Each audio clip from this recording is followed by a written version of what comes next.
Travis Hunter really is one of the stories of the draft. And, we haven't had a chance to talk about this.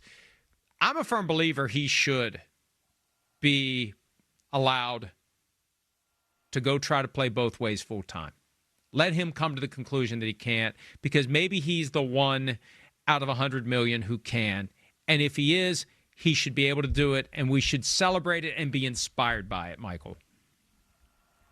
I hope he does it. I love it. I can't get enough of Travis Hunter stories, Travis Hunter analysis. Yeah, I am all for a guy at that level trying to be a two-way player in the NFL. And who knows, maybe he'll meet his match. I mean, he's always been the best player. He was a number one recruit coming out of high school, and now in college, Heisman Trophy winner, number one player, I think, in the draft.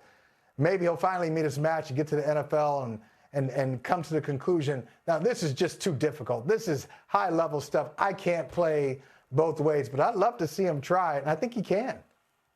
Yeah. Let him try. Whoever drafts him, I beg you, let him try. And I hope he's getting the word out. When he made the comment earlier this week that he would retire if he had to choose one side of the ball or the other, I'm hoping that message is coming through to the teams that have been seriously considering him, and that they'll let him try. Let him decide. Let him learn. Yeah, it's probably more than anyone can handle. The Browns are the team that are regarded as most likely to take him with the second overall pick. During the scouting combine, GM Andrew Berry said that they view him first as a receiver. Here's Andrew Berry from Thursday, pre-draft press conference, talking about their likely pick in Travis Hunter.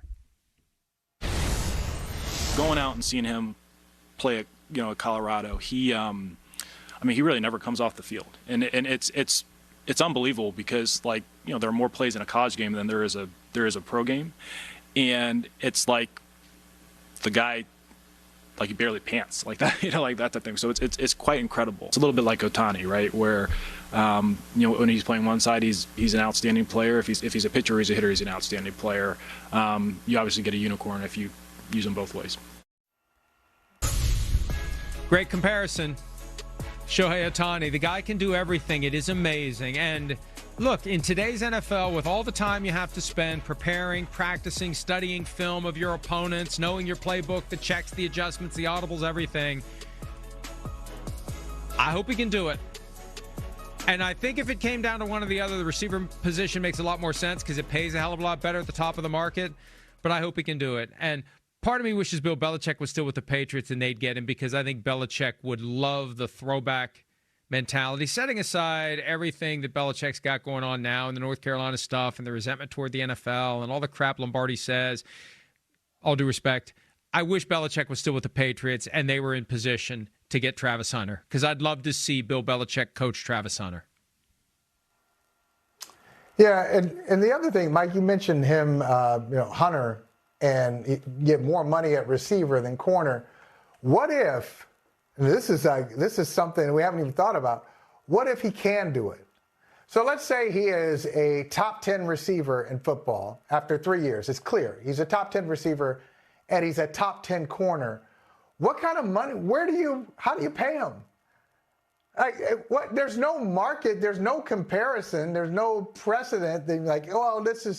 I'm top 10 at two positions.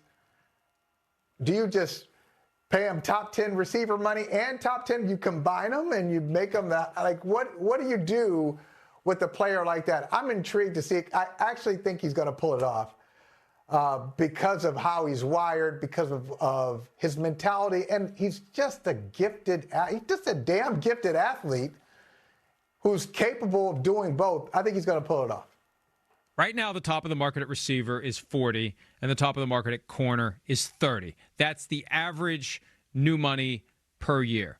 Let's just say right now, if Travis Hunter was in a position to get a second contract and he's proven he can play as a top 10, both receiver and corner. Let's assume that.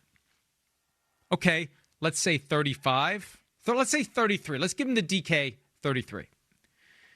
And then let's give him 24. Let's give him the Jalen Ramsey, Pat Surtain 24. So 33 and 24, math is hard, $57 million a year. That's almost what the highest paid quarterback is making. And at some level, the argument is a fair one. Hey, I'm giving you top 10 receiver play. I'm giving you top 10 cornerback play.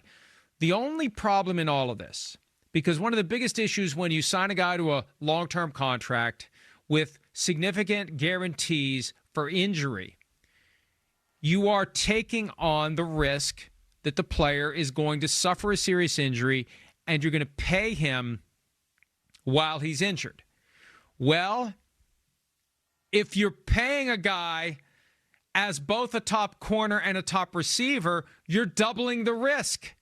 And you're doubling the financial consequence if the risk comes to fruition. And the risk itself of injury has doubled because he's out there taking all the reps at receiver and all the reps at corner. So I think it becomes far more perilous for the team. I'd rather have a high-end corner and a high-end receiver and pay them separately because my injury risk is diminished. And the chances of both of them suffering a serious injury are much smaller as well. When you got all the eggs in one basket and that basket is out there all the time, there's a chance that the eggs are going to get broken. Far greater chance for him than if you had a full-time receiver and a full-time corner. That's why, I mean, from a team standpoint, on a second contract, I'm probably hoping he settles into one side of the ball or the other. And let's be honest, Mike, about it. Even though the NFL on its way to being a $25 billion industry, like Roger Goodell predicted when that was his goal when he took over as commissioner in 2006. Almost there. They're almost there. Almost there. But let's be honest, there are some teams that are not interested in Travis Hunter, not because they don't want a two-way player, but because of the financial aspect of it, thinking ahead. Some teams are just cheap, and they don't want to do that because if you get this guy and he turns out to be everything that he is projected to be, or if he lives up to even 90% of what we're saying about him right now, then you got to pay for that performance. And some teams won't want to do that when it comes to coming up with a creative market level, fair market level contract for a guy who can play all the time and is very good at two positions. We've got to take a break, but you've really focused my brain on something that I should have focused on earlier. Because, look, under his rookie contract, he gets paid a slotted amount based on where he's drafted, period. He could play every play of the game, offense, defense, special teams. His contract is based on where he's picked. And it goes, if you're a quarterback, if you're a receiver, if you're a kicker, you get the same contract. But then the second contract, that's when it becomes complicated. And what a team could do is say, we got you under contract for 4 years. The fifth-year option isn't tied to whether or not you play both ways. It's tied to your primary position. The franchise tag isn't tied to whether or not you play both ways. It's tied to your primary position. The entire system is premised on one-way players. And when you have a two-way player that is trying to get paid as a two-way player, the problem is all the levers in the CBA are skewed toward one-way player.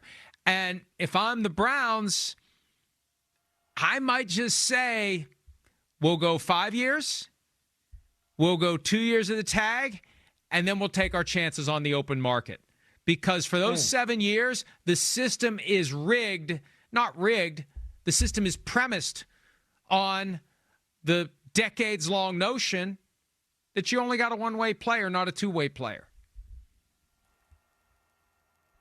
But imagine the leverage of a holdout, of a talented holdout who is good at two positions. Oh, now this holdout is really going to get your attention. You're missing your. You really want to miss your top corner and your top receiver? Okay, well, I'll hold out and see if you're in for the long haul. I'll wait. Hi, it's Mike Florio. Thanks for watching PFT on YouTube. Hit subscribe for the latest news and analysis from Pro Football Talk.